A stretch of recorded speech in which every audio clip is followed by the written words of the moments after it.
Hi hello welcome back to my YouTube channel. ಎಲ್ಲರೂ ಹೇಗಿದ್ದೀರಾ? I hope ಎಲ್ಲರೂ ಆರಾಮಾಗಿದ್ದೀರಾ ಅಂದ್ಕೊಂಡಿದ್ದೀನಿ.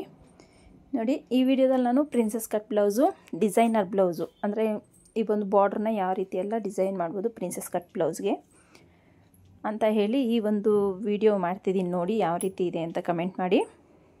ತುಂಬಾ ಚೆನ್ನಾಗಿರೋ ಡಿಸೈನ್ ಬ್ಲೌಸು. ಸೊ ಈಸಿಯಾಗಿ ಯಾವ ರೀತಿ ಸ್ಟಿಚ್ ಮಾಡ್ಕೋಬೇಕು ಅಂತ ತೋರಿಸ್ತೀನಿ.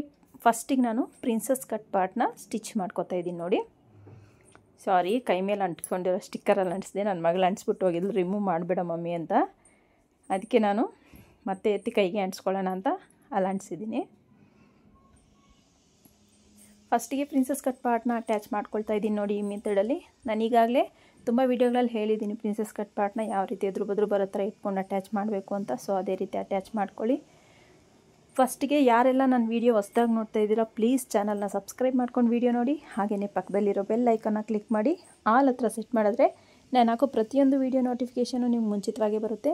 ಹಾಗೆಯೇ ವೀಡಿಯೋ ಇಷ್ಟ ಆದರೆ ಪ್ಲೀಸ್ ಒಂದು ಲೈಕ್ ಮಾಡಿ. ಹಾಗೆಯೇ ಯಾರಾದರೂ ಕಲಿತಾ ಇರೋರಿಗೆ ಲಿಂಕ್ನ ಶೇರ್ ಮಾಡಿ, ಅವ್ರಿಗೂ ಸಹ ಯೂಸ್ ಆಗುತ್ತೆ. ನೋಡಿ, ಪ್ರಿನ್ಸಸ್ ಕಟ್ ಪಾರ್ಟು ಅಟ್ಯಾಚ್ ಮಾಡ್ಕೊಂಡಿದ್ದು ಮುಗೀತು. ಎಕ್ಸ್ಟ್ರಾ ಕ್ಲಾತ್ನೆಲ್ಲ ನಾನು ಮತ್ತೆ ಕಟ್ ಮಾಡ್ಕೋತೀನಿ. ಸೊ ವಿಡಿಯೋ ಲೆಂತ್ ಆಗಿಬಿಡುತ್ತೆ ಅಂತ ಅವೇನು ತೋರಿಸಿಲ್ಲ. ಸ್ಲೀವ್ಸ್ಗಷ್ಟೇ ನೋಡಿ, ಪೀಸ್ ಕಟ್ಟಬೇಕಾಗಿ ನನಗೆ 1 ಮೀಟ್ರ್ ತೊಗೊಂಡ್ರು ನಮಗೆ ಬಟ್ಟೆ ಸಾಕಾಗಲ್ಲ. ಸೊ ಸೈಜ್ ದೊಡ್ಡ ಸೈಜ್ ಬ್ಲೌಸ್ಗಾದರೆ ಇದು ವೇಸ್ಟ್ ಮೆಜರ್ಮೆಂಟ್ ಬಂದು 33 ಇಂಚಸ್ಸು, ಚೆಸ್ಟ್ ಮೆಜರ್ಮೆಂಟು ಬಂದು 40 ಇಂಚಸ್ ಇದೆ. ಸೊ ಹಾಗಾಗಿ ನಾವು ಪೀಸ್ ಕಟ್ಟಲೇಬೇಕಾಗುತ್ತೆ ಹ್ಯಾಂಡ್ಸ್ಗೆ. ಸೊ ನಾನು ಪೀಸ್ ಕಟ್ಕೋತಾ ಇದ್ದೀನಿ. ನೋಡಿ, ಈಸಿಯಾಗಿ ಒಂದು ಸೈಡೇ ಪೀಸ್ ಕಟ್ಟೋ ಥರ ನೀವು ಕಟ್ಟಿಂಗ್ ಮಾಡಿಕೊಂಡ್ರೆ ನಿಮ್ಗೆ ತುಂಬಾ ಈಸಿ ಆಗುತ್ತೆ ಮತ್ತು ಫಿನಿಶಿಂಗು ಅಷ್ಟೇ ತುಂಬಾ ಚೆನ್ನಾಗಿ ಬರುತ್ತೆ. ನೋಡಿ, ಈ ರೀತಿ ಅಟ್ಯಾಚ್ ಮಾಡ್ಕೊಂಡಿದ್ದಾದಮೇಲೆ ಈ ರೀತಿ ಫೋಲ್ಡ್ ಮಾಡ್ಕೊಂಡು ಎಕ್ಸ್ಟ್ರಾ ಕ್ಲಾತೆಲ್ಲ ನೀಟಾಗಿ ಕಟ್ ಮಾಡ್ಕೋಬೇಕಾಗತ್ತೆ. ಅಷ್ಟಾದಮೇಲೆ ಫ್ರಂಟನ್ನು ಶೇಪ್ ತೆಗೆದಿಲ್ಲ, ಶೇಪ್ನ ತೆಗಿತಾ ಇದ್ದೀನಿ. ನೋಡಿ, 1.5 ಇಂಚ್ ಅಲ್ಲಿ ಮೈನಸ್ಸು, ಇಲ್ಲಿ 2 ಇಂಚಸ್ ಮೈನಸ್ ಮಾಡಿ ಈ ರೀತಿ 1/2 ಇಂಚಿಗೆ ಶೇಪ್ನ ತೆಗಿತಾ ಇದ್ದೀನಿ. ಮರೆತು ನೀವೇನಾದ್ರು ಶೇಪ್ ತೆಗೆದಲೇ ಸ್ಟಿಚ್ ಮಾಡಿದ್ದೆ ಆದರೆ ನಿಮಗೆ ಬ್ಲೌಸ್ ಹ್ಯಾಂಡ್ಸ್ ಆರ್ಮೋಲ್ ಹತ್ರ ಎಲ್ಲ ತುಂಬ ರಿಂಕಲ್ ಬರುತ್ತೆ. ಸೊ ಹಾಗಾಗಿ ನೀವು ಕಂಪಲ್ಸರಿ ಫ್ರಂಟಲ್ಲಿ ಶೇಪ್ ತೆಗಿಬೇಕು ಈ ಮೆಥಡಲ್ಲಿ. ಸೊ ನಂಗೆ ಮೈನ್ ಪೀಸ್ಗೂ ಅಷ್ಟೇ ಪೀಸ್ ಕಟ್ಟಬೇಕಾಗಿ ಬಂದಿದೆ. ಸೊ ಅದಕ್ಕೂ ನಾನು ಪೀಸ್ ಕಟ್ತಾಯಿದ್ದೀನಿ. ನೋಡಿ, ಈ ರೀತಿಯಾಗಿ ನನಗೆ ಬ್ಲೌಸ್ ಪೀಸ್ ಬೇರೆ ಚಿಕ್ಕದಿತ್ತು. ಸೊ ಅದನ್ನು ಅಡ್ಜಸ್ಟ್ ಮಾಡಿ ಸ್ಟಿಚ್ ಮಾಡಬೇಕಾಗತ್ತೆ. ಇನ್ನೊಂದೇನು ಗೊತ್ತಾ, ತುಂಬ ಚಿಕ್ಕದಾಗಿದ್ದರೆ ಬ್ಲೌಸ್ ಪೀಸ್ನ ಕಸ್ಟಮರ್ ಹತ್ರ ನೀವು ತಗೊಳ್ಳೇಬೇಡಿ. ಯಾಕಂದರೆ ನೀವು ಪೀಸ್ ಕಟ್ಟಿ ಸ್ಟಿಚ್ ಮಾಡೋದಾದರೆ ಕೆಲವೊಂದು ಕ್ಲಾತ್ ಏನಾಗುತ್ತೆ ಅಂದರೆ ಹಿಂಜ್ಕೊಳ್ಳೋ ಚಾನ್ಸಸ್ ಇರುತ್ತೆ. ಸೊ ಹಾಗಾದಾಗ ಕಸ್ಟಮರ್ಸು ಏನು ಮಾಡ್ತಾರೆ ಅಂದರೆ ಟೈಲರ್ಗಳ ಮೇಲೇ ಬ್ಲೇಮ್ ಮಾಡ್ತಾರೆ. ಸೊ ನಿಮ್ಮದು ಬ್ಲೌಸು ನೀಟಾಗಿ ಬಂದಿಲ್ಲ, ನಂದು ಬ್ಲೌಸ್ ಹಾಳಾಯಿತು ಅಂತ ಬ್ಲೇಮ್ ನಮ್ಮ ಮೇಲೇ ಹಾಕ್ತಾರೆ. ಸೊ ಹಾಗಾಗಿ ತುಂಬ ಚಿಕ್ಕದಿತ್ತು ಅಂದರೆ ಮೆಜರ್ಮೆಂಟ್ ಬ್ಲೌಸ್, ದೊಡ್ಡ ಸೈಜ್ ಬ್ಲೌಸ್ ಆದರೆ ಖಂಡಿತ ನೀವು ಹೊಲಿಯೋಕ್ಕಾಗಲ್ಲ ಅಂತಲೇ ಹೇಳಿಬಿಡಿ. ಇಲ್ಲ ಅಂದರೆ ಮತ್ತೆ ಪ್ರಾಬ್ಲಮ್ ಏನೋ ಅಂದ್ಕೊಳ್ದೇ ಇರೋರಾದರೆ ಏನೋ ಅನ್ಬೋದು, ಕೆಲವ್ರು ನೀವು ಹಾಳು ಮಾಡಿಬಿಟ್ಟಿದ್ರೆ ಬ್ಲೌಸು ಈ ಥರ ಆಗಿಬಿಟ್ಟಿದೆ ಅಂತಾರೆ. ಸೊ ಅವ್ರಿಗೆ ಕೊಟ್ಟಿರೋದು ನಾವು ಚಿಕ್ಕ ಸೈಜ್ ಬ್ಲೌಸು ಅಡ್ಜಸ್ಟ್ ಮಾಡಿ ಸ್ಟಿಚ್ ಮಾಡಿದ್ದಾರೆ ಅನ್ನೋದು ಮೈಂಡಲ್ಲಿರಲ್ಲ. ಅಂಥವ್ರಿಗಾದ್ರೆ ನೀವು ಖಂಡಿತ ತೊಗೊಳ್ಳೇಬೇಡಿ ಅಂತ ಹೇಳಲಿಕ್ಕೆ ಇಷ್ಟಪಡ್ತೀನಿ ನಾನು. ನೋಡಿ, ಪೀಸ್ ಕಟ್ಕೋತಾ ಇದ್ದೀನಿ. ನನಗೆ ಆ ಸ್ವಲ್ಪ ಬಟ್ಟೆ ಉಳ್ದೈತಲ್ಲ, ಆ ಸ್ವಲ್ಪ ಬಟ್ಟೆನೂ ನಾನು ಅಟ್ಯಾಚ್ ಮಾಡಿಕೊಂಡು ಪೀಸ್ನ ಕಟ್ಕೊಳ್ತಾ ಇದ್ದೀನಿ. ನೋಡಿ, ಎರಡೂ ಕಡೆ ಪೀಸ್ ಕಟ್ಟಬೇಕಾಗಿದೆ. ಯಾಕಂದರೆ ಎರಡೂ ಕಡೆ ಕಟ್ಟೋದ್ರಿಂದ ನಿಮ್ಗೇನಾಗುತ್ತೆ ಅಂದರೆ ಆ ಒಂದು ಪೀಸ್ ಕಟ್ಟಿರೋದು ಅನ್ನೋದು ಒಳಗಡೆ ನಾವು ಎಕ್ಸ್ಟ್ರಾ ಕ್ಲಾತ್ ಬಿಟ್ಟಿರ್ತೀವಿ ನೋಡಿ ಮಾರ್ಜಿನ್ಗೆ, ಅದಕ್ಕೆ ಹೋಗ್ಬಿಡುತ್ತೆ. ಒಂದೇ ಸೈಡ್ ಕಟ್ಟಿದ್ದಾದರೆ ನೀವು ಸೈಡ್ಗೆ ಅದು ಅಟ್ಯಾಚ್ ಮಾಡೋದು ಆ ಥರನೇ ಕಾಣಿಸ್ತಾ ಇರುತ್ತೆ. ಸೊ ಎರಡೂ ಕಡೆ ಕಟ್ಕೊಳ್ಳೋದು ಬೆಸ್ಟ್ ಅನ್ನೋದು ನನ್ನ ಅಭಿಪ್ರಾಯ. ಈ ರೀತಿ ನೀಟಾಗಿ ಪೀಸ್ನ ಅಟ್ಯಾಚ್ ಮಾಡ್ಕೊಳ್ಳಿ.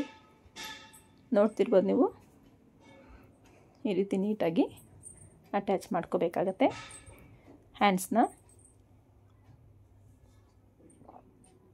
ಇಷ್ಟಾದಮೇಲೆ ಮಾಮೂಲಿಯಾಗ 1/2 ಇಂಚು ಮಾರ್ಜಿನ್ಗೆ ಸ್ಟಿಚ್ನ ಹಾಕ್ಕೊಳ್ಳಿ. ಆ್ಯಸ್ ಇಟ್ ಈಸ್ ನೀವು ಯಾವ ರೀತಿ ಸ್ಲೀವ್ನ ಅಟ್ಯಾಚ್ ಮಾಡ್ತೀರೋ ಅದೇ ರೀತಿ ಅಟ್ಯಾಚ್ ಮಾಡ್ಕೋಬೇಕಾಗತ್ತೆ. ಪರ್ಫೆಕ್ಟಾಗಿ ನಿಮಗೆ ಬ್ಲೌಸು ಸ್ಟಿಚಿಂಗ್ ಮಾಡೋದು ಕಲಿಬೇಕು ಅಂದರೆ ವಿಡಿಯೋನೆಲ್ಲೂ ಸ್ಕಿಪ್ ಮಾಡಿದೆ ನೋಡಿ. ನಾವು ಕೊಡೋ ಪ್ರತಿಯೊಂದು ಟಿಪ್ಸು ನಿಮಗೆ ತುಂಬಾ ಯೂಸ್ ಆಗುತ್ತೆ. ನೀವೊಂದು ಚಿಕ್ಕ ಕರೆಕ್ಷನ್ ಮಾಡ್ಕೊಂಡು ಸ್ಟಿಚ್ ಮಾಡೋದ್ರಿಂದನೇ ನಿಮಗೆ ಫಿಟ್ಟಿಂಗ್ ಅನ್ನೋದು ಪರ್ಫೆಕ್ಟಾಗಿ ಬರುತ್ತೆ. ಸೊ ಹಾಗಾಗಿ ವಿಡಿಯೋನ ಎಲ್ಲೂ ಸ್ಕಿಪ್ ಮಾಡದೆ ನೋಡೋದ್ರಿಂದ ನಿಮಗೆ ಯೂಸ್ ಆಗುತ್ತೆ ಅಂತ ಹೇಳ್ತೀನಿ. ವಿಡಿಯೋನೆಲ್ಲೂ ಸ್ಕಿಪ್ ಮಾಡಿದೆ ಕೊನೆ ತನಕ ನೋಡಿ. ಈ ರೀತಿ ಫೋಲ್ಡ್ ಮಾಡ್ಕೊಳ್ಳಿ. ನೋಡಿ, ಜರಿ ಇರೋದ್ರಿಂದ ಎದ್ಕೊಳ್ಳುತ್ತೆ ಕ್ಲಾತು. ಸೊ ಹಾಗಾಗಿ ನಾನು ಈ ಕಾರ್ನರ್ ಈ ಲಾಸ್ಟಲ್ಲೂ ಸಹ ಒಂದು ಸ್ಟಿಚ್ ಹಾಕ್ಕೊಳ್ತೀನಿ, ಸ್ಟಿಫಾಗಿ ಕೂತ್ಕೊಳ್ಳಿ ಅಂತ. ಎಲ್ಲ ಬ್ಲೌಸ್ಗಳಿಗೂ ಆ ಥರ ಸ್ಟಿಚ್ ಹಾಕಲ್ಲ, ಇದು ಜರಿ ಎತ್ಕೊಳ್ತಾ ಇದೆ. ಸೊ ಅದು ನೀಟಾಗಿ ಕೂತ್ಕೋತಾ ಇಲ್ಲ. ಅಲ್ಲೇನಾದ್ರು ಬಿಟ್ಟರೆ ನಿಮಗೆ ಲೈನಿಂಗ್ ಔಟ್ಸೈಡ್ ಬರೋ ಚಾನ್ಸಸ್ ಇರುತ್ತೆ, ಹ್ಯಾಂಡ್ ಹತ್ರ ಈಚೆ ಬರೋ ಚಾನ್ಸಸ್ ಇರುತ್ತೆ. ಸೊ ಹಾಗಾಗಿ ನಾನಲ್ಲಿ ಸ್ಟಿಚ್ ಹಾಕ್ಕೊಂಡೆ. ಎರಡಕ್ಕೂ ಸೇಮ್ ಅದೇ ರೀತಿ ಸ್ಟಿಚ್ ಹಾಕ್ಕೊಳ್ತಾ ಇದ್ದೀನಿ ನೋಡಿ. ಈ ರೀತಿ ಸ್ಟಿಚ್ನ ಹಾಕ್ಕೊಂಡು ಎಲ್ಲ ಬ್ಲೌಸ್ಗೂ ಇದು ಹಾಕೋ ಅವಶ್ಯಕತೆ ಇರೋಲ್ಲ. ಇದು ಸ್ವಲ್ಪ ಜರಿ ಎತ್ಕೊಳ್ಳೋದ್ರಿಂದ ಹಾಕ್ತಾಯಿದ್ದೀನಿ. ಈ ರೀತಿ ನೀಟಾಗಿ ಸ್ಲೀವ್ನ ಅಟ್ಯಾಚ್ ಮಾಡ್ಕೊಂಡಿದ್ದು ಮುಗೀತು ನೋಡಿ. ಪರ್ಫೆಕ್ಟಾಗಿ ಯಾವುದೇ ರೀತಿ ರಿಂಕಲ್ ಇಲ್ದಿರ ನೀಟಾಗಿ ಸ್ಲೀವ್ನ ಅಟ್ಯಾಚ್ ಮಾಡ್ಕೊಂಡಿದ್ದಾಯಿತು. ಇದು ಎಕ್ಸ್ಟ್ರಾ ಎಲ್ಲ ನಾನು ಮತ್ತೆ ಕಟ್ ಮಾಡ್ಕೊತೀನಿ. ಈಗ ಫ್ರಂಟ್ ಪಾರ್ಟು, ಫ್ರಂಟಲ್ಲಿ ನೋಡಿ ನಾನು ಸ್ಕ್ಯಾಲಪ್ ಡಿಸೈನ್ನ ಸ್ಟಿಚ್ ಮಾಡ್ಬೇಕು ಅಂದ್ಕೊಂಡಿದ್ದೀನಿ. ನೆಕ್ ಹತ್ರ ಇಲ್ಲಿ ಮಾತ್ರ ಈ ರೀತಿ ಸ್ಕ್ಯಾಲಪ್ ಡಿಸೈನು ಫ್ರಂಟಲ್ಲಿ ನೆಕ್ಕಿಗೆ ಮಾತ್ರ ಕೊಡೋಣ ಅಂತ ಅಂದ್ಕೊಂಡಿದ್ದೀನಿ. ಅದಕ್ಕೆ ಮಾರ್ಕಿಂಗ್ ಮಾಡ್ಕೊತಾ ಇದ್ದೀನಿ ನೋಡಿ. ನಾನು ಈ ರೀತಿ ಕಾಣಿಸ್ತಿರ್ಬೋದು ನಿಮಗೆ. ಈ ರೀತಿ ನೆಕ್ ರೆಡಿ ಮಾಡ್ಕೋಬೇಕು ಅಂತ ನೋಡಿ. ಈ ರೀತಿ ಮಾರ್ಕ್ ಮಾಡಿಕೊಂಡು ಅದ್ರ ಮೇಲಿನೇ ಸ್ಟಿಚ್ನ ಹಾಕ್ಕೊಳ್ತೀನಿ ನೋಡಿ ಎಷ್ಟು ಪರ್ಫೆಕ್ಟಾಗಿ ಬಂದಿದೆ ಅಂತ. ಈಗ ಮೇನ್ ಫ್ಯಾಬ್ರಿಕ್ನ ಸೀದಾ ಮೇಲೆ ಇಟ್ಕೊಂಡು ಈ ರೀತಿ ಇದನ್ನು ಸಹ ಈ ರೀತಿ ಇಟ್ಕೊಂಡು ಮಾರ್ಕಿಂಗ್ ಮೇಲೇ ಸ್ಟಿಚ್ನ ಹಾಕ್ಕೊಳ್ತೀನಿ. ಗುಂಪಿನಿಂದ ನೀವು ಬಟ್ಟೆ ಜರುಗ್ದಂಗೆ ನಾನು ಜಾಸ್ತಿ ಎಕ್ಸ್ಟ್ರಾನು ಬಟ್ಟೆ ಜಾಸ್ತಿ ಬಿಟ್ಟಿಲ್ಲ. ಸೊ ಹಾಗಾಗಿ ಬಟ್ಟೆ ಜರುಗ್ದಿರ ನೀವು ಸ್ಟಿಚ್ನ ಗುಂಪಿನ ಹಾಕ್ಕೊಂಡು ಸ್ಟಿಚ್ನ ಹಾಕ್ಕೊಳ್ಳಿ. ಸ್ಕ್ಯಾಲಪ್ ಡಿಸೈನ್ ನೀವು ಯಾವ ರೀತಿ ಮಾರ್ಕ್ ಮಾಡ್ಕೊಂಡಿರ್ತೀರೋ ಅದೇ ರೀತಿ ಟರ್ನಿಂಗ್ ಬರೋ ಥರ ಸ್ಟಿಚ್ನ ಹಾಕ್ಕೋಬೇಕು. ಇದು ಸ್ವಲ್ಪ ಸ್ಲೋ ಆದರೂ ಪರವಾಗಿಲ್ಲ. ಶೇಪ್ ಅನ್ನೋದು ಸ್ಕ್ಯಾಲಪ್ದು ಶೇಪ್ ಅನ್ನೋದು ಕಟ್ ವರ್ಕ್ ಅನ್ನೋದು ನೀಟಾಗಿ ಬರೋ ಥರ ನೀವು ಸ್ಟಿಚ್ನ ಹಾಕ್ಕೊಳ್ಳಿ. ನೋಡ್ತಿರ್ಬೋದು ನೀರಿ ಎಷ್ಟು ಚೆನ್ನಾಗಿ ಬಂದಿದೆ. ಈಸಿಯಾಗಿ ಸ್ಟಿಚ್ ಮಾಡ್ಕೋಬೋದು. ನೀವು ಫೂಟ್ನ ಮೇಲೆತ್ತಿ ನೀಟಾಗಿ ಟರ್ನ್ ಮಾಡಿಕೊಂಡು ಹಾಕ್ಕೊಳ್ಳೋದ್ರಿಂದ ತುಂಬ ಚೆನ್ನಾಗೇ ಬರುತ್ತೆ. ಗುಂಪಿನೆಲ್ಲ ತೆಗೆದುಬಿಟ್ಟು ನಾನು ಒಂದು 1/4 ಇಂಚಿಗಿಂತ ಕಡಿಮೆನೇ ಕ್ಲಾತ್ ಬಿಟ್ಟು ನೋಡಿ ಸ್ಕ್ಯಾಲಪ್ದೆಲ್ಲ ನಾನು ಕಟ್ ಮಾಡ್ಕೊತಾ ಇದ್ದೀನಿ. ಈ ಒಂದು ಕಟ್ ವರ್ಕು ತುಂಬಾ ಚೆನ್ನಾಗಿರುತ್ತೆ. ಈ ಒಂದು ಬ್ಲೌಸ್ ಡಿಸೈನು ಒಂದು ಸಲ ಸ್ಟಿಚ್ ಮಾಡಿ ನೋಡಿ, ಪರ್ಫೆಕ್ಟಾಗಿ ನಿಮಗೆ ಬರುತ್ತೆ. ತುಂಬಾ ಚೆನ್ನಾಗಿ ಈ ಒಂದು ಬ್ಲೌಸು ಫಿನಿಶಿಂಗ್ ಅನ್ನೋದು ಮುಗಿದಿದೆ. ನೀಟಾಗಿ ಕಟ್ ಮಾರ್ಕ್ಸ್ ಇಟ್ಕೊಳ್ಳಿ. ನೀವು ಯಾವುದೇ ಕಾರಣಕ್ಕೂ ಸ್ಟಿಚ್ ಮೇಲೆ ಕಟ್ ಮಾಡಬಾರ್ದು. ಸ್ಟಿಚ್ ಮೇಲೆ ಕಟ್ ಮಾಡಿದ್ರೆ ಬ್ಲೌಸು ಹಾಳಾಗುತ್ತೆ. ಸೊ ಈ ಥರ ಕೈಯಲ್ಲೇ ನೀವು ಪ್ರೆಸ್ ಮಾಡ್ಕೊಳ್ಳಿ. ಕ್ಲಾತ್ನ ಪ್ರೆಸ್ ಮಾಡ್ಕೊಂಡು ಹಾಕ್ಕೊಟ್ರೆ ನೋಡಿ ನಿಮಗೆ ಈ ರೀತಿ ಕಾಣಿಸುತ್ತೆ. ಈ ರೀತಿ ಕಾಣಿಸುತ್ತೆ. ನೀವು ಈ ಒಂದು ಸ್ಟೇಜಲ್ಲಿ ನೀವು ಐರನ್ ಮಾಡಿಕೊಂಡ್ರು ನಿಮಗೆ ಫಿನಿಶಿಂಗು ಚೆನ್ನಾಗಿರುತ್ತೆ. ನಾನೇನು ಐರನ್ ಮಾಡ್ಕೊಂಡಿಲ್ಲ, ಕೈಯಲ್ಲೇ ನೀಟಾಗಿ ಪ್ರೆಸ್ ಮಾಡಿಕೊಂಡು ಸ್ಟಿಚ್ನ ಹಾಕ್ಕೊಳ್ತಾ ಇದ್ದೀನಿ. ನೋಡಿ ಎಷ್ಟು ಪರ್ಫೆಕ್ಟಾಗಿ ಬಂತು. ಈಗ ಸ್ಟಿಚ್ನ ಹಾಕ್ಕೊಳ್ತಾ ಇದ್ದೀನಿ. ಕಿನಾರೆ ಸ್ಟಿಚ್ ನೀಟಾಗಿ ಲೈನಿಂಗ್ ಈಚೆ ಕಾಣ್ದಂಗೆ ನೀವು ಸ್ಟಿಚ್ನ ಹಾಕ್ಕೋಬೇಕು. ಸ್ಟಿಚ್ ಬಿಡ್ತು ಅಷ್ಟೇ ಒಂದೇ ಲೆವೆಲಲ್ಲಿ ಬರಬೇಕು. ಆವಾಗಲೇ ನಿಮ್ಮ ಬ್ಲೌಸು ಫಿನಿಶಿಂಗ್ ಚೆನ್ನಾಗಿರುತ್ತೆ. ನೋಡ್ತಾ ಇರ್ಬೋದು ನೀಟಾಗಿ ಸ್ಟಿಚ್ನ ಹಾಕ್ಕೋಬೇಕು.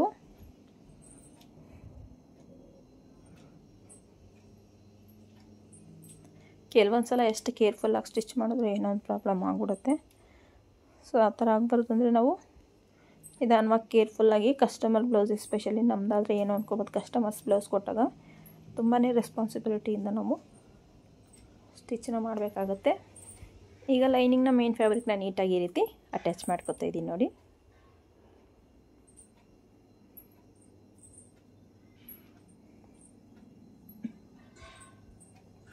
ಈ ರೀತಿ ನೋಡಿ. ನಾನು ಎಕ್ಸ್ಟ್ರಾ ಕ್ಲಾತ್ ಸ್ವಲ್ಪನೇ ಬಿಟ್ಟಿರೋದ್ರಿಂದ ನೀಟಾಗಿ ಬಟ್ಟೆನ ಕೈಯಲ್ಲೇ ಸೆಟ್ ಮಾಡ್ಕೊಳ್ತಾ ಸ್ಟಿಚ್ನ ಹಾಕ್ಕೊಳ್ತಾ ಇದ್ದೀನಿ.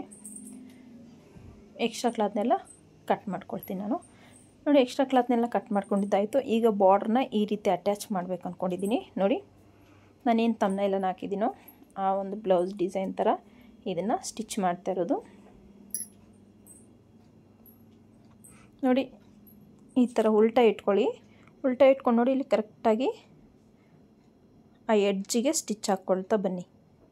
ನೋಡ್ತಾ ಇರ್ಬೋದು ನೀವು ಇದನ್ನು ಉಲ್ಟಾ ಇಟ್ಕೋಬೇಕು. ಉಲ್ಟಾ ಇಟ್ಕೊಂಡು ಎಡ್ಜಿಗೆ ಸ್ಟಿಚ್ ಹಾಕ್ಕೊಳ್ತಾ ಬನ್ನಿ ನೋಡಿ ಈ ರೀತಿ. ಈಗ ಇದನ್ನು ಫೋಲ್ಡ್ ಮಾಡ್ಕೊಳ್ಳಿ. ಈ ರೀತಿ ಫೋಲ್ಡ್ ಮಾಡಿಕೊಂಡ್ರೆ ಇಲ್ಲಿ ನೋಡಿ ಇದ್ರ ಮೇಲೆ ಸ್ಟಿಚ್ ಹಾಕಿದ್ರೆ ನಿಮಗೆ ಕರೆಕ್ಟಾಗಿ ಫಿನಿಶಿಂಗ್ ಅನ್ನೋದು ತುಂಬ ಚೆನ್ನಾಗಿ ಬಂದ್ಬಿಡುತ್ತೆ ನೋಡಿ. ಎಷ್ಟು ಈಸಿಯಾಗಿ ಸ್ಟಿಚ್ ಮಾಡ್ಕೋಬೋದು ಅಂತ. ಈಗ ಇದು ಕ್ಲಾತ್ ಹತ್ರ ಇಲ್ಲಿ ನಿಧಾನವಾಗಿ ಸ್ಟಿಚ್ ಹಾಕ್ಕೊಳ್ತಾ ಬನ್ನಿ. ಇಲ್ಲಿ 1/4 ಇಂಚಷ್ಟು ಫೋಲ್ಡ್ನ ಮಾಡ್ಕೊಳ್ಳಿ. ಕ್ಲಾತ್ ಒಳಗಡೆಗೆ 1/4 ಇಂಚಷ್ಟು ಫೋಲ್ಡ್ ಮಾಡಿಕೊಂಡು ಸ್ಟಿಚ್ ಹಾಕ್ಕೊಳ್ಳಿ. ರಿಂಕಲ್ ಬರಬಾರ್ದು. ಸೊ ನೀಟಾಗಿ ನೀವು ನಿಧಾನವಾಗಿ ಸ್ಟಿಚ್ನ ಹಾಕ್ಕೋಬೇಕು. ನೀವು ಬಟ್ಟೆನ ನೀಟಾಗಿ ಪ್ರೆಸ್ ಮಾಡ್ಕೊಳ್ಳಿ, ಎತ್ಕೊಳ್ಳೋ ಚಾನ್ಸಸ್ ಇರುತ್ತೆ. ನೋಡಿ ಕರೆಕ್ಟಾಗಿ ಸ್ಟಿಚ್ ಹಾಕ್ಕೊಂಡಿದ್ದಾಯಿತು. ಈಗ ಇಲ್ಲಿರೋ ಎಕ್ಸ್ಟ್ರಾ ಕ್ಲಾತ್ನ ಉಲ್ಟಾ ಮಾಡ್ಕೊಂಡು ಈ ರೀತಿ ಕಟ್ ಮಾಡ್ಕೊಳ್ತೀನಿ ಬಾರ್ಡ್ರನ್ನ. ನೋಡಿ ಪರ್ಫೆಕ್ಟಾಗಿ ಬಾರ್ಡ್ರ್ ನಿನಗೆ ರೆಡಿ ಆಯಿತು. ಈ ಕಡೆಗೂ ಸೇಮ್ ಅದೇ ರೀತಿ ಈ ರೀತಿ ಬರಬೇಕಂದ್ರೆ ನೀವೇನು ಮಾಡಬೇಕು, ಉಲ್ಟಾ ತಗೋಬೇಕು. ಈ ರೀತಿ ಉಲ್ಟಾ ಇಟ್ಕೊಂಡು ಫಸ್ಟು ಸ್ಟಿಚ್ನ ಹಾಕ್ಕೋಬೇಕು. ಈ ರೀತಿ ಕಾರ್ನರ್ಗೆ ನೀಟಾಗಿ ಸ್ಟಿಚ್ ಹಾಕ್ಕೊಳ್ತಾ ಬಂದರೆ ಅದನ್ನ ಫೋಲ್ಡ್ ಮಾಡಿಕೊಂಡ್ರೆ ನಿಮಗೆ ಫಿನಿಶಿಂಗ್ ತುಂಬಾ ಚೆನ್ನಾಗಿರುತ್ತೆ. ನೋಡ್ತಿರ್ಬೋದು ಈ ರೀತಿ ಒಂದು ಸಲ ಸ್ಟಿಚ್ ಮಾಡಿ ನೋಡಿ, ತುಂಬಾ ಚೆನ್ನಾಗಿ ಫಿನಿಶಿಂಗ್ ಅನ್ನೋದು ಬರುತ್ತೆ. ಈಗ ಇದನ್ನ ಕರೆಕ್ಟಾಗಿ ಈ ರೀತಿ ಇಟ್ಕೊಂಡು ಸ್ಟಿಚ್ನ ಹಾಕ್ಕೊಳ್ಳಿ. ಕಾಣಿಸ್ತಿದೆಯಲ್ಲ ಎಷ್ಟು ಈಸಿಯಾಗಿ ಸ್ಟಿಚ್ ಆಗೋಯ್ತು ನೋಡಿ. ಸೇಮ್ ಇದು 1/4 ಇಂಚ್ ಈ ಕಡೆ ಫೋಲ್ಡ್ ಮಾಡ್ಕೊಳ್ತಾ ಸ್ಟಿಚ್ನ ಹಾಕ್ಕೊಳ್ಳಿ. ನೀಟಾಗಿ ಫೋಲ್ಡ್ ಮಾಡ್ಕೋಬೇಕು.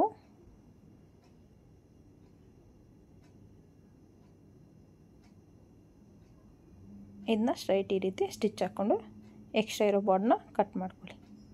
ನೋಡಿ ಎಷ್ಟು ನೀಟಾಗಿ ರೆಡಿ ಆಗೋಯ್ತು ನೋಡಿ. ನೋಡ್ತಿರ್ಬೋದಲ್ಲ ಎಷ್ಟು ಚೆನ್ನಾಗಿ ಬಂದಿದೆ ಬಾರ್ಡ್ರಂದು. ಈಗ ನಾನು ಇದಕ್ಕೆ ಪ್ರಿನ್ಸೆಸ್ ಕಟ್ ಪಾರ್ಟ್ನ ಅಟ್ಯಾಚ್ ಮಾಡ್ತೀನಿ. ನೋಡಿ ಪ್ರಿನ್ಸೆಸ್ ಕಟ್ ಪಾರ್ಟು ಇದನ್ನು ಮಾಮೂಲಿಯಾಗಿ ನೀವು 1/2 ಇಂಚ್ ಮಾರ್ಜಿನ್ ಬಿಟ್ಟಿರ್ತೀರಲ್ಲ, 1/2 ಇಂಚ್ ಮಾರ್ಜಿನ್ಗೆ ಸ್ಟಿಚ್ನ ಹಾಕ್ಕೋಬೇಕು. ಬಟ್ಟೆನ ಎಳಿಬಾರ್ದು ಮತ್ತು ಯಾವುದೇ ಕಾರಣಕ್ಕೂ ರಿಂಕಲ್ಸ್ ಬರಬಾರ್ದು. ಆ ರೀತಿ ನೀಟಾಗಿ ನೀವು ಬಟ್ಟೆನ ಸ್ವಲ್ಪ ನಿಧಾನ ಆಗುತ್ತೆ, ನಿಧಾನ ಆದರೂ ಪರವಾಗಿಲ್ಲ, ನೀಟಾಗಿ ನೀವು ರಿಂಕಲ್ ಬರದೇ ಇರೋ ಥರ ಸ್ಟಿಚ್ನ ಹಾಕಬೇಕಾಗುತ್ತೆ. ನೋಡ್ತಿರ್ಬೋದು ಎಷ್ಟು ಚೆನ್ನಾಗಿ ಬಂದಿದೆ ಅಂತ. ಇನ್ನೊಂದು ಕಡೆ ಸೇಮ್ ಅದೇ ರೀತಿಯೇ ಸ್ಟಿಚ್ನ ಮಾಡ್ಕೊಳ್ತೀನಿ. ಬಟ್ಟೆನ ಎಳ್ಕೋಬಾರ್ದು, ಈ ರೀತಿ ನೀಟಾಗಿ ಸ್ಟಿಚ್ನ ಹಾಕ್ಕೋಬೇಕಾಗತ್ತೆ. ನೋಡ್ತಿದ್ದೀರಲ್ಲ ಈ ರೀತಿ ನೋಡಿ ಎಷ್ಟು ನೀಟಾಗಿ ಆಗೋಯ್ತು. ಈಗ ನಾನು ಇದಕ್ಕೆ ಡಬಲ್ ಸ್ಟಿಚ್ ಹಾಕಿ ಓವರ್ಲಾಕ್ ಮಾಡ್ಕೊಳ್ತೀನಿ. ಡಬಲ್ ಸ್ಟಿಚ್ ಹಾಕಿ ಓವರ್ಲಾಕ್ ಮಾಡ್ಕೊಂಡಿದ್ದಾಯಿತು. ಈಗ ನೋಡಿ ನಾನು ಫ್ರಂಟಲ್ಲೇ ಶೇಪ್ ತೆಗ್ದಿರಲಿಲ್ಲ, ಅದನ್ನ ಈಗ ನೋಡಿ ಕರೆಕ್ಟಾಗಿ ಸೆಟ್ ಮಾಡ್ಕೊಳ್ಳಿ. ಈ ರೀತಿ ಒಂದ್ರ ಮೇಲೆ ಒಂದಿಟ್ಟು ಅದನ್ನ ಶೇಪ್ನ ಈಗ ತೆಗೀರಿ. ಈ ರೀತಿ ತೆಗೆಯೋದ್ರಿಂದ ನಿಮಗೆ ಶೇಪು ಈ ಸ್ಟೇಜಲ್ಲಿ ಪ್ರಿನ್ಸೆಸ್ ಕಟ್ ಅಟ್ಯಾಚ್ ಆದಮೇಲೆ ತೆಗೆಯೋದ್ರಿಂದ ನಿಮಗೆ ಬ್ಲೌಸ್ ನೀಟಾಗಿ ಫಿಟ್ಟಿಂಗ್ ಅನ್ನೋದು ಬರುತ್ತೆ. ಫಸ್ಟೇ ತೆಗೆದ್ರೆ ಒಂದು ಸಲ ಏನಾದ್ರು ನೀವು ಪ್ರಿನ್ಸೆಸ್ ಕಟ್ಟು ಪಾರ್ಟ್ ಸ್ಟಿಚ್ ಮಾಡಬೇಕಾದ್ರೆ ಸ್ವಲ್ಪ ಎಳ್ಕೊಂಡ್ರು ನಿಮ್ಮ ಬಟ್ಟೆ ವೇರಿಯೇಷನ್ ಆಗಿಬಿಡುತ್ತೆ. ಹಾಗಾಗಿ ನೀವು ಪ್ರಿನ್ಸೆಸ್ ಕಟ್ ಅಟ್ಯಾಚ್ ಮಾಡಿದ್ಮೇಲೆ ಆರ್ಮೋಲ್ನ ಶೇಪ್ ತೆಗೆದ್ರೆ ತುಂಬ ಚೆನ್ನಾಗಿ ಫಿನಿಶಿಂಗ್ ಬರುತ್ತೆ. ಒಂದು ಸಲ ಟ್ರೈ ಮಾಡಿ ನೋಡಿ. ಈಗ ಬ್ಯಾಕ್ ಪಾರ್ಟ್ ತೊಗೊಂಡೆ ನೋಡಿ. ಬ್ಯಾಕ್ ಪಾರ್ಟು ಆಲ್ರೆಡಿ ನಾನು ಮಾರ್ಕ್ ಮಾಡ್ಕೊಂಡಿದ್ದೀನಿ. ಈ ರೀತಿ ಬಾರ್ಡ್ರ್ ಬರಬೇಕು ಅಂತ ನಾನು ಮಾರ್ಕ್ ಮಾಡಿಕೊಂಡು ಕಟ್ ಮಾಡ್ಕೊಳ್ತಾ ಇದ್ದೀನಿ ನೋಡಿ. ಇದ್ರ ಕಟ್ಟಿಂಗ್ ವಿಡಿಯೋ ಬೇಕಂದ್ರೂ ಕಮೆಂಟ್ ಮಾಡಿ, ಖಂಡಿತ ನಾನು ಕಟ್ಟಿಂಗ್ ವಿಡಿಯೋನು ಅಪ್ಲೋಡ್ ಮಾಡ್ತೀನಿ. ನೋಡಿ ಇದು ನೆಕ್ ಪಾರ್ಟು. ಈಗ ಸೇಮ್ ಅದರ ಮೇಲೇ ಈ ರೀತಿ ಇಟ್ಕೊಳ್ಳಿ. ನೋಡ್ತಿದ್ದೀರಲ್ಲ ಈ ರೀತಿ ಇಟ್ಕೊಂಡು ನೋಡಿ, ಇದನ್ನು ಅಷ್ಟೇ ಈ ರೀತಿ ಇಟ್ಕೊಂಡು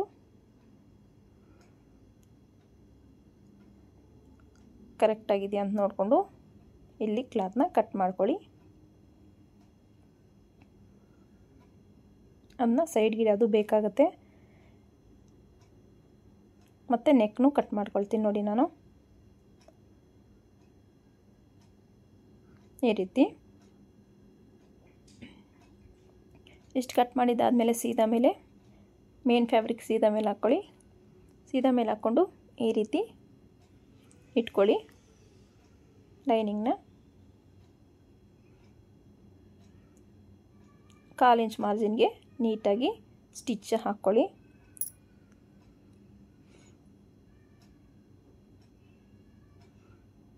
ನೆಕ್ ಕಡೆನೂ ಸಹ 1/4 ಇಂಚ್ಗೆ ಸ್ಟಿಚ್ ಹಾಕ್ಕೊಳ್ಳಿ.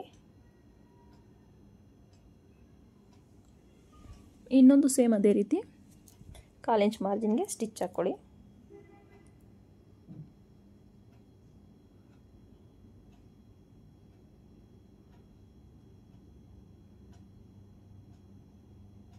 ಈಗ ಎಕ್ಸ್ಟ್ರಾ ಇರೋ ಕ್ಲಾತ್ನೆಲ್ಲ ಕಟ್ ಮಾಡ್ಕೊಳ್ಳಿ. ಕಟ್ ಮಾರ್ಕ್ಸ್ ಇಟ್ಕೊಳ್ಳಿ. ಅಲ್ಲೊಂದು ಕಟ್ ಮಾರ್ಕ್ಸ್ ಇಟ್ಕೊಂಡ್ರೆ ನಿಮ್ಗೆ ಬಟ್ಟೆ ನೀಟಾಗಿ ಟರ್ನ್ ಆಗುತ್ತೆ.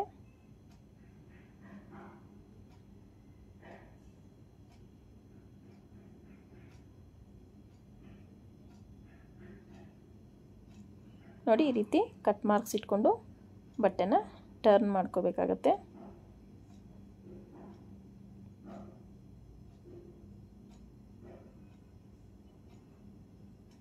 ನೀಟಾಗಿ ಕಾರ್ನರ್ಸ್ ಇದಾವಲ್ಲ, ಸೊ ಅದನ್ನೆಲ್ಲ ನೀಟಾಗಿ ಶಾರ್ಪಾಗಿ ತಗೋಬೇಕಾಗತ್ತೆ.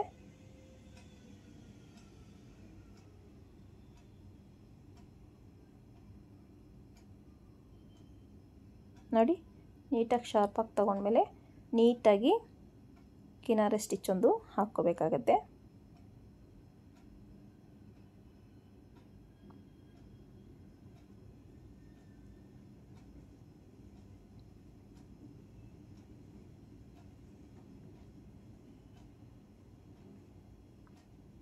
ಸೇಮ್ ಇನ್ನೊಂದಕ್ಕೂ ಅದೇ ರೀತಿ ಕಿನಾರೆ ಸ್ಟಿಚ್ ಒಂದು ಹಾಕ್ಕೋಬೇಕು.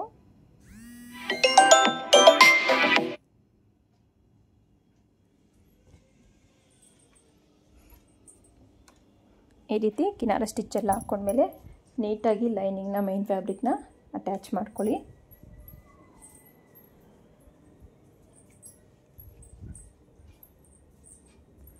ಲೈನಿಂಗ್ ಮೈನ್ ಫ್ಯಾಬ್ರಿಕ್ ಅಟ್ಯಾಚ್ ಮಾಡಿದ್ದಾದಮೇಲೆ ಎರಡೂ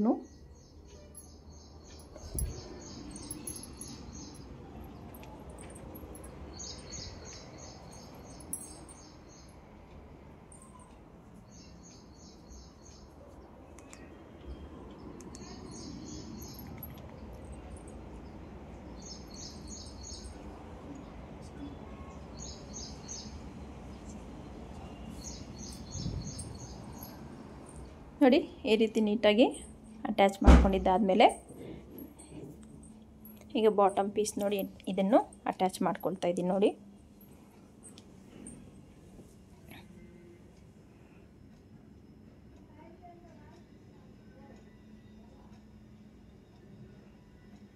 ಈ ರೀತಿ ನೀಟಾಗಿ ಅಟ್ಯಾಚ್ ಮಾಡ್ಕೊಂಡು ಇದನ್ನು ಸಹ ಉಲ್ಟಾ ಇಟ್ಕೋಬೇಕು, ಉಲ್ಟಾ ಟರ್ನ್ ಮಾಡ್ಕೋಬೇಕು ಕ್ಲಾತ್ನ.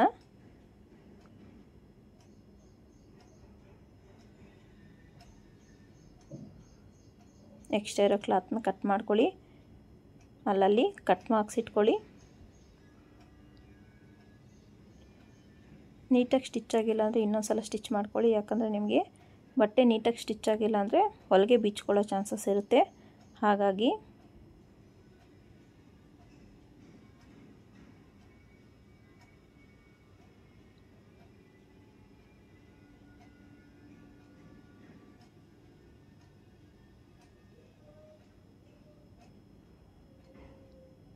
ನೋಡಿ ನೀಟಾಗಿ ಸುತ್ತು ಅಟ್ಯಾಚ್ ಮಾಡ್ಕೊಳ್ಳಿ, ಟರ್ನ್ ಮಾಡ್ಕೊಳ್ಳಿ. ಈ ರೀತಿ ಟರ್ನ್ ಮಾಡಿಕೊಂಡು ನೀಟಾಗಿ ಸ್ಟಿಚ್ ಹಾಕ್ಕೊಳ್ಳಿ. ಇಲ್ಲಿ ಕನ್ಫ್ಯೂಸ್ ಆಗಬೇಡಿ, ನೀವು ಯಾವುದ್ಯಾವುದು ಅಂತ ಒಂದು ಸಲ ನೀಟಾಗಿ ನೋಡ್ಕೊಳ್ಳಿ.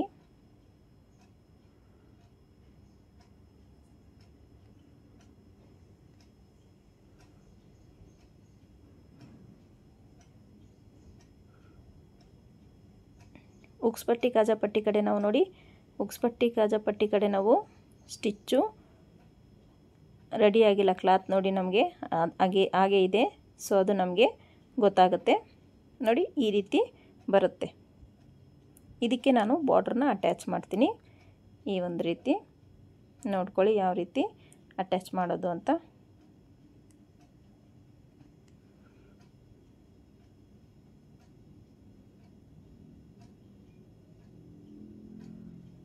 ನೋಡಿ ಸೇಮ್ ಫ್ರಂಟಲ್ಲಿ ಅಟ್ಯಾಚ್ ಮಾಡ್ದಂಗೆ ಉಲ್ಟಾ ಇಟ್ಕೊಳ್ಳಿ, ಬಾರ್ಡ್ರನ್ನ ಉಲ್ಟಾ ಇಟ್ಕೊಂಡು ಕರೆಕ್ಟಾಗಿ ಹೊಲಿಗೆ ಹಾಕಿರ್ತೀವಲ್ಲ ಕಿನಾರೆ ಹೊಲಿಗೆ, ಅದ್ರ ಮೇಲೇ ನೀಟಾಗಿ ಸ್ಟಿಚ್ನ ಹಾಕ್ಕೊಳ್ಳಿ. ಈ ರೀತಿ ನೀಟಾಗಿ ಸ್ಟಿಚ್ ಹಾಕ್ಕೊಂಡ್ರೆ ಒಂದೇ ಲೆವೆಲಲ್ಲಿ ನೀವು ಸ್ಟಿಚ್ನ ಹಾಕ್ಕೋಬೇಕಾಗತ್ತೆ. ಈ ರೀತಿ ನೀಟಾಗಿ ಸ್ಟಿಚ್ನ ಹಾಕ್ಕೋಬೇಕು. ಅರ್ಥ ಆಯ್ತಲ್ಲ? ಇಷ್ಟ ಆದಮೇಲೆ ನೋಡಿ ಈ ರೀತಿ ಫೋಲ್ಡ್ ಮಾಡ್ಕೊಳ್ಳೋಣ.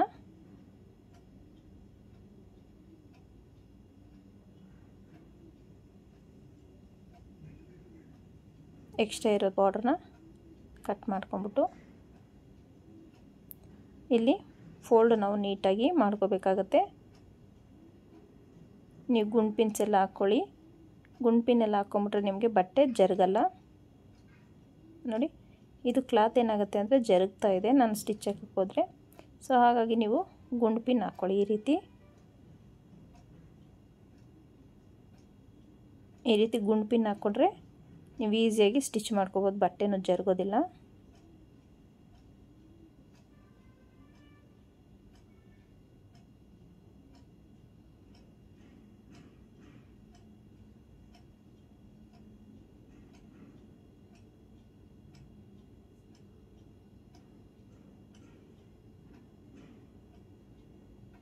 ನೋಡಿ, ನೀಟಾಗಿ ಈ ರೀತಿ ಫೋಲ್ಡ್ನ ಮಾಡ್ಕೋಬೇಕಾಗತ್ತೆ.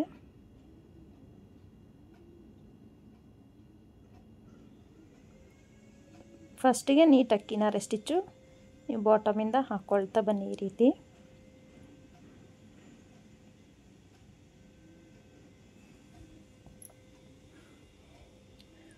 ಇಲ್ಲಿ ನೀಟಾಗಿ ಫೋಲ್ಡ್ನ ಮಾಡ್ಕೋಬೇಕಾಗತ್ತೆ.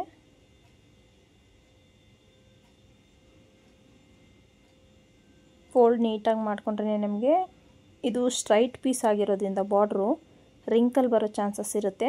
ಸೊ ನಾವು ನೀಟಾಗಿ, ನೀವು ಕ್ರಾಸ್ ಪೀಸ್ ಆದರೆ ನಿಮಗೆ ರಿಂಕಲ್ ಬರೋಲ್ಲ, ನಾವು ಹೆಂಗೆ ಫೋಲ್ಡ್ ಮಾಡಿದ್ರೆ ಹಂಗೆ ಬರುತ್ತೆ. ಅದು ಸ್ಟ್ರೈಟ್ ಪೀಸ್ ಆಗಿರೋದ್ರಿಂದ ರಿಂಕಲ್ ಬರೋ ಚಾನ್ಸಸ್ ಇರುತ್ತೆ.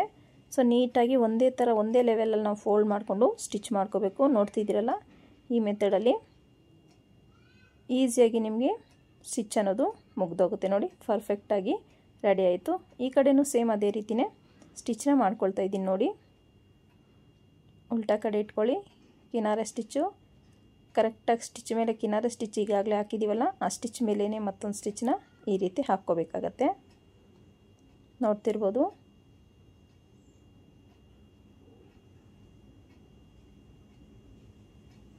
ಇದಾದಮೇಲೆ ನೆಕ್ಸ್ಟ್ ಇದನ್ನು ಅಷ್ಟೇ ಗುಂಡು ಪಿನ್ ಹಾಕ್ಕೊಳ್ಳಿ, ನೀಟಾಗಿ ಫೋಲ್ಡ್ ಮಾಡಿ ಇಟ್ಕೊಳ್ಳಿ. ಆಗ ಸ್ಟಿಚ್ ಹಾಕ್ಕೊಳ್ಳೋಕ್ಕೆ ತುಂಬ ಈಸಿ ಆಗುತ್ತೆ. ಎಕ್ಸ್ಟ್ರಾ ಇರೋ ಬಟ್ಟೆನೆಲ್ಲ ಕಟ್ ಮಾಡ್ಕೊಬಿಡಿ. ಎಕ್ಸ್ಟ್ರಾ ಇರೋ ಬಟ್ಟೆನೆಲ್ಲ ನಾನು ಇಲ್ಲಿ ಕಟ್ ಮಾಡ್ಕೊತಾ ಇದ್ದೀನಿ. ನೋಡಿ,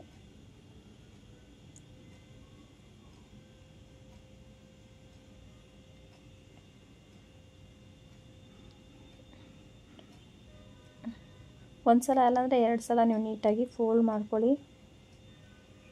ನಾವೇನಾದರೂ ಡಿಸೈನಲ್ಲಿ ಬ್ಲೌಸ್ ಸ್ಟಿಚ್ ಮಾಡಬೇಕಂದ್ರೆ ನಮಗೆ ತುಂಬಾ ಪೇಷನ್ಸ್ ಬೇಕು. ಪೇಷನ್ಸಿಂದ ಸ್ಟಿಚ್ ಮಾಡಿದ್ರೆ ಪರ್ಫೆಕ್ಟಾಗಿ ಬರುತ್ತೆ.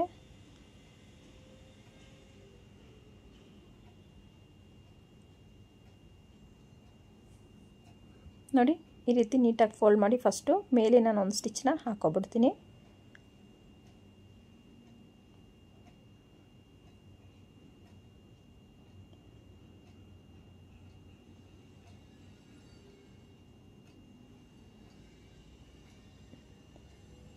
ಈ ರೀತಿ ಈಗ ಕಿನಾರೆ ಸ್ಟಿಚ್ನ ಹಾಕ್ಕೊಳ್ತೀನಿ. ನೋಡಿ,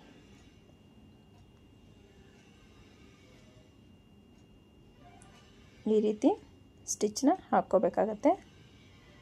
ಮತ್ತು ಇಲ್ಲಿಂದನೇ ಸ್ಟಾರ್ಟ್ ಮಾಡಿ ನಾನು 1/4 ಇಂಚ್ ಫೋಲ್ಡ್ ಮಾಡಿಕೊಂಡು ಸ್ಟಿಚ್ನ ಹಾಕ್ಕೊಳ್ತೀನಿ. ಬಾರ್ಡ್ರ್ ಯಾವುದೇ ಕಾರಣಕ್ಕೂ ರಿಂಕಲ್ ಬರಬಾರ್ದು. ಸೊ ನೀಟಾಗಿ ಫೋಲ್ಡ್ ಮಾಡಿಕೊಂಡು ಸ್ಟಿಚ್ನ ಹಾಕ್ಕೋಬೇಕು. ಇದು ಸ್ಟ್ರೈಟ್ ಬಾರ್ಡರ್ ಪೀಸ್ ಆಗಿರೋದ್ರಿಂದ ಸ್ವಲ್ಪ ಸ್ಟಿಚ್ ಮಾಡ್ಕೋಬೇಕಾದ್ರೆ ಚೆನ್ನಾಗಿ ನೀಟಾಗಿ ಸ್ಟಿಚ್ ಮಾಡ್ಕೋಬೇಕು, ಇಲ್ಲಾಂದರೆ ನಮಗೆ ಬಾರ್ಡ್ರಲ್ಲಿ ರಿಂಕಲ್ ಬರೋ ಚಾನ್ಸಸ್ ಇರುತ್ತೆ. ನೋಡಿ, ಇದಕ್ಕೂ ನೋಡಿ ಈ ಥರ ಸ್ಟಿಚ್ ಮಾಡ್ತೀವಲ್ಲ, ಇಲ್ಲೂ ನನಗೆ ಲೇಸ್ನ ಅಟ್ಯಾಚ್ ಮಾಡಬೇಕು ಅಂದ್ಕೊಂಡಿದ್ದೀನಿ. ಇಲ್ಲೂ ಲೇಸ್ನ ಅಟ್ಯಾಚ್ ಮಾಡ್ತೀನಿ. ನೋಡಿ, ಸೇಮ್ ಅದೇ ರೀತಿಯೇ ಸ್ಟಿಚ್ನ ಹಾಕ್ಕೊಳ್ಳಿ. ಕಿನಾರೆ ಸ್ಟಿಚ್ಚು ಫೋಲ್ಡ್ ಮಾಡ್ಕೊಳ್ಳಿ. ಈ ರೀತಿ ಸ್ಟಿಚ್ ಮಾಡೋದ್ರಿಂದ ನಿಮ್ಮ ಫಿನಿಶಿಂಗ್ ತುಂಬ ಚೆನ್ನಾಗಿರುತ್ತೆ. ನೋಡಿ, ಕನ್ಫ್ಯೂಸ್ ಆಗಬೇಡಿ. ಒಂದು ಸೆಕೆಂಡ್ ನನಗೂ ಹಂಗೆ ಕನ್ಫ್ಯೂಸ್ ಆಗಿಬಿಡುತ್ತೆ.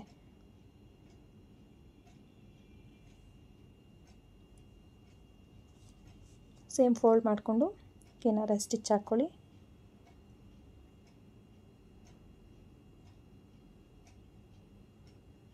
ಈ ರೀತಿ ಮಿಡ್ಲಿಗೆ ಕಟ್ ಮಾಡ್ಕೊಳ್ಳಿ ನೀಟಾಗಿ. ಈಗ ಫೋಲ್ಡ್ ಮಾಡಿ ಸೇಮ್ ಅದೇ ರೀತಿ ಒಂದು 1/4 ಇಂಚಷ್ಟು ಫೋಲ್ಡ್ ಮಾಡ್ಕೊಳ್ಳಿ.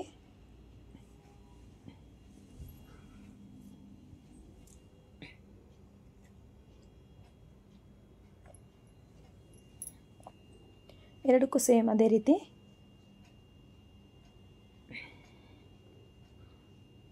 ಎಕ್ಸ್ಟ್ರಾ ಇರೋ ಕ್ಲಾತ್ ಎಲ್ಲ ಕಟ್ ಮಾಡ್ಕೋಬೇಕಾಗತ್ತೆ. ಈಗ ಉಕ್ಸ್ಪಟ್ಟಿ ಕಾಜಾಪಟ್ಟಿ ಕ್ಲಾತ್ ತಗೊಳ್ಳಿ.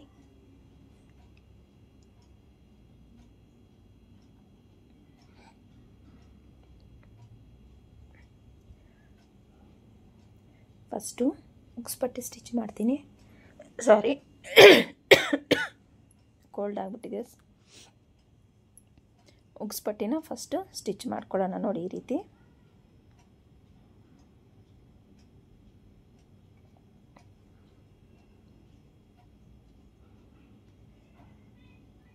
ಒಂದು ಸಲ ಚೆಕ್ ಮಾಡ್ಕೊಳ್ಳಿ.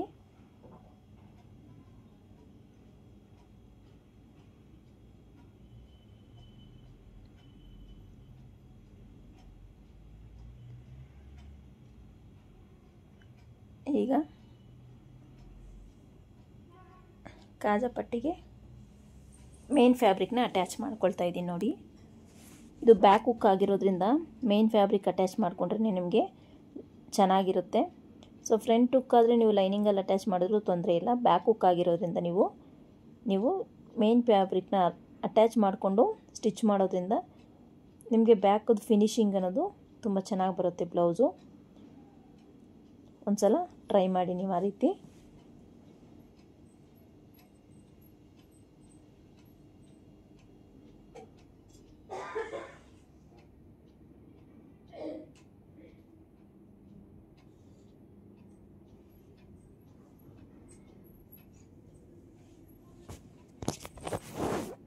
ನೋಡಿ ಈ ರೀತಿ ಕಾಜಾ ಪಟ್ಟಿನೂ ನಾನು ಅಂದರೆ ಡಬಲ್ ಪಟ್ಟಿನೂ ಸ್ಟಿಚ್ ಮಾಡ್ಕೊಂಡಿದ್ದಾಯಿತು. ಈಗ ಕುಂಟ್ಪಿನ್ ಹಾಕ್ಕೊಳ್ಳಿ. ನೋಡಿ ಈ ರೀತಿ ಸ್ಟಿಚ್ನ ಮಾಡ್ಕೋಬೇಕು, ಅಟ್ಯಾಚ್ ಮಾಡ್ಕೋಬೇಕು ನೀಟಾಗಿ. ನೋಡಿ ಬಾರ್ಡ್ರದು ಎಳೆ ಬಿಟ್ಕೊತಾಯಿದ್ದೆ, ಸೊ ಅದಕ್ಕೆ ನಾನು ಫೋಲ್ಡ್ ಮಾಡಿ ಸ್ಟಿಚ್ ಮಾಡಿಕೊಂಡೆ. ಇಲ್ಲಿ ನೋಡಿ 1/2 ಇಂಚ್ ಮಾರ್ಜಿನ್ಗೆ ಇದನ್ನ ಸ್ಟಿಚ್ ಮಾಡ್ಕೊಳ್ಳೋಣ. ಇಲ್ಲಿ ಡಾಟ್ಸ್ ಹಿಡಿಯೋ ಅವಶ್ಯಕತೆ ಇರಲ್ಲ, ಯಾಕಂದರೆ ನಾವು ಆಲ್ರೆಡಿ ಇಲ್ಲಿ 1/2 ಇಂಚಿಗೆ ಸ್ಟಿಚ್ ಮಾಡ್ಕೊಂಡಿದ್ವಿ. ಮತ್ತು ಆ ಸೈಡು ಈ ಸೈಡು ನಾವು 1/4 ಇಂಚಿಗೆ ಸ್ಟಿಚ್ ಮಾಡಿದ್ದೀವಲ್ಲ, ಸೊ ನಮ್ಗೆ ಅಲ್ಲಿ 1 ಇಂಚ್ ಅಲ್ಲೇ ಮೈನಸ್ ಆಗಿರುತ್ತೆ. ಇದಕ್ಕೇನು ಡಾಟ್ ಹಿಡಿಯೋ ಅವಶ್ಯಕತೆ ಇಲ್ಲ. ಡಾಟ್ ಹಿಡಿದ್ರೆ ನಮ್ಗೆ ತುಂಬಾ ವೇಸ್ಟ್ ಮೆಜರ್ಮೆಂಟಲ್ಲಿ ವೇರಿಯೇಷನ್ ಬಂದ್ಬಿಡುತ್ತೆ. ಸೊ ಹಾಗಾಗಿ ಡಾಟ್ಸ್ ಹಿಡಿಯೋ ಅವಶ್ಯಕತೆ ಇಲ್ಲ. ಇದೇ ರೀತಿ ಫಿನಿಶಿಂಗು ನಿಮ್ಗೆ ಪರ್ಫೆಕ್ಟಾಗಿ ಬರುತ್ತೆ. ನೀಟಾಗಿ ಲಾಕ್ ಮಾಡ್ಕೊಳ್ಳಿ, ಅದು ಬಿಚ್ಚೋಗೋ ಚಾನ್ಸಸ್ ಇರುತ್ತೆ. ನೀಟಾಗಿ ರಫ್ ಹೊಡ್ಕೊಂಡು ಲಾಕ್ ಮಾಡ್ಕೋಬೇಕಾಗುತ್ತೆ. ನೋಡಿ ಎಷ್ಟು ಚೆನ್ನಾಗಿ ರೆಡಿಯಾಗಿದೆ ಅಂತ. ಇದಕ್ಕೆ ಡಾಟ್ ಅವಶ್ಯಕತೆ ಇಲ್ಲ. ಈಗ ನಾನು ಅದಕ್ಕೆ ಪಟ್ಟಿ ಕೊಡ್ತೀನಿ. ಬಾಟಮಲ್ಲಿ ವೇಸ್ಟಿಗೆ ಪಟ್ಟಿಗೆ ಅಟ್ಯಾಚ್ ಮಾಡ್ಕೊಳ್ಳೋಕ್ಕೆ 1.5 ಇಂಚಷ್ಟು ಕ್ಲಾತ್ನ ತೊಗೊಂಡಿದ್ದೀನಿ ನಾನು. 2 ಪೀಸ್ಗೂ ಅಟ್ಯಾಚ್ ಮಾಡೋಣ ಅಂತ. 1/2 ಇಂಚ್ ಮಾರ್ಜಿನ್ಗೆ ನೀವು ಬಿಟ್ಟಿರ್ತೀರಲ್ಲ, ಸೊ 1/2 ಇಂಚ್ ಮಾರ್ಜಿನ್ಗೆ ಸ್ಟಿಚ್ನ ಹಾಕ್ಕೊಳ್ಳಿ. ಬ್ಲೌಸ್ ಎಲ್ಲ ಫಿನಿಶ್ ಆದಮೇಲೆ ನೋಡಿ ನೀವು ಎಷ್ಟು ಚೆನ್ನಾಗಿದೆ ಬ್ಲೌಸು ಅಂತ. ವೇರ್ ಮಾಡೋದು ಅಷ್ಟೇ ತುಂಬಾ ಚೆನ್ನಾಗಿರುತ್ತೆ. ಒಂದು ಸಲ ಈ ಒಂದು ಬ್ಲೌಸ್ ಡಿಸೈನ್ನ ಟ್ರೈ ಮಾಡಿ ನೋಡಿ. ವಿಡಿಯೋ ಇಷ್ಟ ಆದರೆ ಪ್ಲೀಸ್ ಒಂದು ಲೈಕ್ ಮಾಡಿ.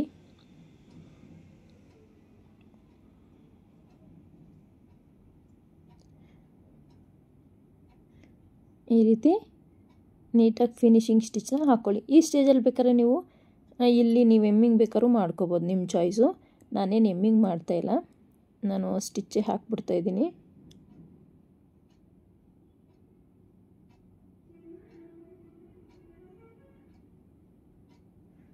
ನೋಡಿ ಎಷ್ಟು ಪರ್ಫೆಕ್ಟಾಗಿ ರೆಡಿ ಆಯಿತು. ಇಲ್ಲಿ ನಾನು ಡೋರಿಗೆ ಕಟ್ಕೋಬೇಕು ಅಂದ್ಕೊಂಡಿದ್ದೀನಿ. ಸೊ ಉಕ್ಸು ಹಾಕೋಣ ಅಂತ ಅಂದ್ಕೊಂಡಿದ್ದು, ಉಕ್ಸು ಬೇಡ ಅಂದ್ರೆ ಅವರು, ಸೊ ಹಾಗಾಗಿ ನಾನು ಡೋರಿನ ಸ್ಟಿಚ್ ಮಾಡ್ತೀನಲ್ಲಿ. ಈಗ ಫ್ರಂಟ್ ಪಾರ್ಟು ನಾನು ಬಾಟಮ್ಗೆ ಪಟ್ಟಿ ಕೊಟ್ಟಿಲ್ಲ, ಸೊ ಆ ಪಟ್ಟಿನ ರೆಡಿ ಮಾಡ್ಕೊಳ್ತಾ ಇದ್ದೀನಿ ಫ್ರಂಟಿಗೆ. ನೋಡಿ ಇದಕ್ಕೆ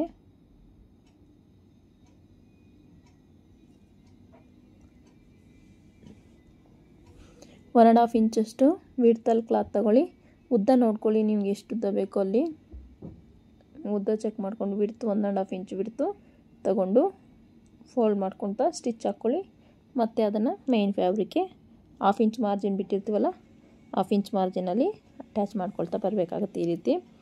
ಮತ್ತು ಅದನ್ನ ಓಪನ್ ಮಾಡಿ ಕಿನಾರ ಸ್ಟಿಚ್ ಒಂದು ಹಾಕಿ ಲೈನಿಂಗ್ ಮೇಲೇ ಅಗೇನ್ ಅದನ್ನು ಫೋಲ್ಡ್ ಮಾಡ್ಕೊಂಡು ಸ್ಟಿಚ್ ಮಾಡ್ಕೊಳ್ಳಿ. ಇಲ್ಲೂ ಸಹ ನೀವು ಬೇಕಾದ್ರೆ ಎಮ್ಮಿಂಗ್ ಮಾಡ್ಕೋಬೋದು, ಅದು ನಿಮ್ಮ ಚಾಯ್ಸು. ನಿಮಗೆ ಎಮ್ಮಿಂಗ್ ಬೇಕಾದರೆ ಎಮ್ಮಿಂಗ್ ಮಾಡ್ಕೊಳ್ಳಿ, ಸ್ಟಿಚ್ ಬೇಕು ಅಂದರೆ ಸ್ಟಿಚ್ ಹಾಕ್ಕೊಳ್ಳಿ. ನಾನಿಲ್ಲಿ ಸ್ಟಿಚ್ ಹಾಕ್ಕೊಳ್ತಾ ಇದ್ದೀನಿ, ಎಮ್ಮಿಂಗೇನು ಮಾಡ್ಕೊಂಡಿಲ್ಲ. ಈಗ ನಾನು ಶೋಲ್ಡ್ರನ್ನ ಅಟ್ಯಾಚ್ ಮಾಡ್ಕೊಳ್ತಾ ಇದ್ದೀನಿ. ಶೋಲ್ಡ್ರನ್ನ ಅಟ್ಯಾಚ್ ಮಾಡಬೇಕಾದ್ರೆ ನೀವು ವೇರಿಯೇಷನ್ ಬರ್ದಿರ ನೀಟಾಗಿ ಅಟ್ಯಾಚ್ ಮಾಡ್ಕೋಬೇಕಾಗತ್ತೆ.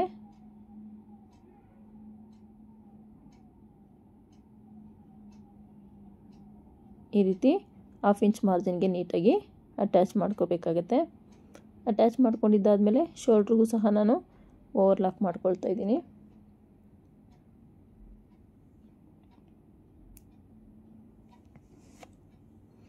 ನೋಡಿ, ಶೋಲ್ಡ್ರ್ ಅಟ್ಯಾಚ್ ಮಾಡಿ ಓವರ್ಲಾಕ್ ಮಾಡ್ಕೊಂಡಿದ್ದೆಲ್ಲ ಆಯಿತು. ಈಗ ಸ್ಲೀವ್ ಅಟ್ಯಾಚ್ ಮಾಡೋದು. ಸ್ಲೀವ್ ಅಟ್ಯಾಚ್ ಮಾಡೋದು ನೋಡ್ಕೊಳ್ಳಿ, ಚೆಕ್ ಮಾಡ್ಕೊಳ್ಳಿ. ಸ್ಲೀವ್ ಅಟ್ಯಾಚ್ ಮಾಡ್ಬೇಕಾದ್ರೂ ಅಷ್ಟೇ ಕೇರ್ಫುಲ್ಲಾಗಿ ಅಟ್ಯಾಚ್ ಮಾಡ್ಕೋಬೇಕಾಗತ್ತೆ. ಫ್ರಂಟಿಗೆ ಬರಬೇಕು, ಬ್ಯಾಕ್ಗೆ ಬರಬೇಕು.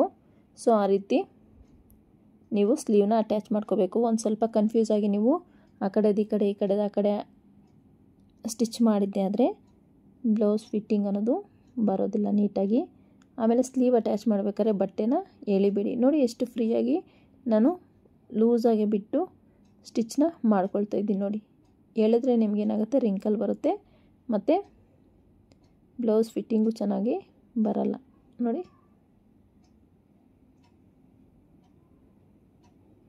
ಸ್ಟಿಚ್ ಮಾಡ್ಕೊಂಡಿದ್ದಾಯಿತು. ಇದು ವೇರ್ ಮಾಡಿದ್ರೆ ನಿಮಗೆ ಆ ರೀತಿ ಕಾಣಿಸಲ್ಲ.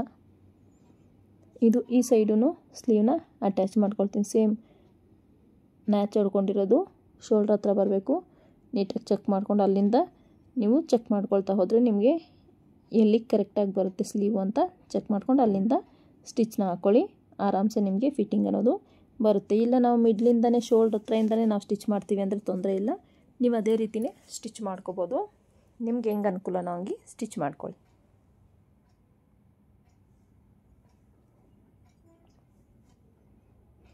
ಬಟ್ಟೆನ ಎಳಿಬೇಡಿ ಯಾವುದೇ ಕಾರಣಕ್ಕೂ.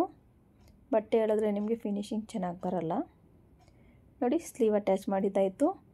2 ಸ್ಲೀವ್ನ ಅಟ್ಯಾಚ್ ಮಾಡಿಕೊಂಡೆ.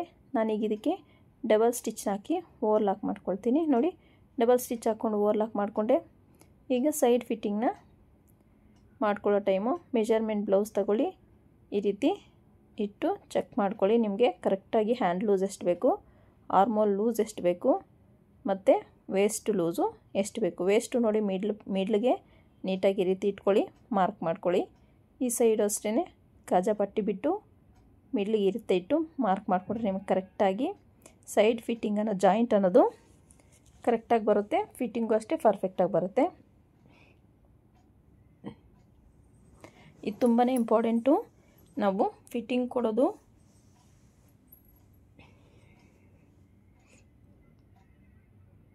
ಸೇಮ್ ಅದೇ ರೀತಿ hand loose, armhole loose, waist loose mark ಮಾಡ್ಕೊಂಡಿದ್ದೀವಲ್ಲ, ಸೊ ಅದ್ರ ಪ್ರಕಾರ ಸ್ಟಿಚ್ನ ಹಾಕ್ಕೋಬೇಕು. ಈಗ ನಾನು ವೇಸ್ಟ್ ಮೆಜರ್ಮೆಂಟ್ನ ತೊಗೊಳ್ತೀನಿ. ನೋಡಿ, ವೇಸ್ಟ್ ಮೆಜರ್ಮೆಂಟ್ ಇದು ಸ್ವಲ್ಪ ಸೊಂಟ ಲೂಸ್ ಇದೆ ಅಂದರು, ಸೊ ಅದಕ್ಕೊಂಚೂರು ನಾನು ಟೈಟ್ ಮಾಡಿದ್ದೀನಿ. ನೋಡ್ತಿದ್ದೀರಲ್ಲ, ಈ ರೀತಿ ಔಟ್ಫಿಟ್ ನಿಮಗೆ ಈ ರೀತಿ ಕಾಣಿಸುತ್ತೆ. ನಾನು ಡೋರಿನೂ ರೆಡಿ ಮಾಡ್ಕೊಂಡಿದ್ದೀನಿ. ಡೋರಿನೂ ಸಹ ನಾನು ಅಟ್ಯಾಚ್ ಮಾಡ್ಕೊಳ್ತೀನಿ. ನೋಡಿ, ಆಲ್ರೆಡಿ ಡೋರಿ ರೆಡಿ ಮಾಡಿ ಇಟ್ಕೊಂಡಿದ್ದೀನಿ ಗೋಲ್ಡನ್ ಕಲರ್ ಕ್ಲಾತಲ್ಲಿ. ಸೊ ಅದನ್ನ ನೀಟಾಗಿ ಅಟ್ಯಾಚ್ ಮಾಡ್ಕೊಳ್ತಾ ಇದ್ದೀನಿ.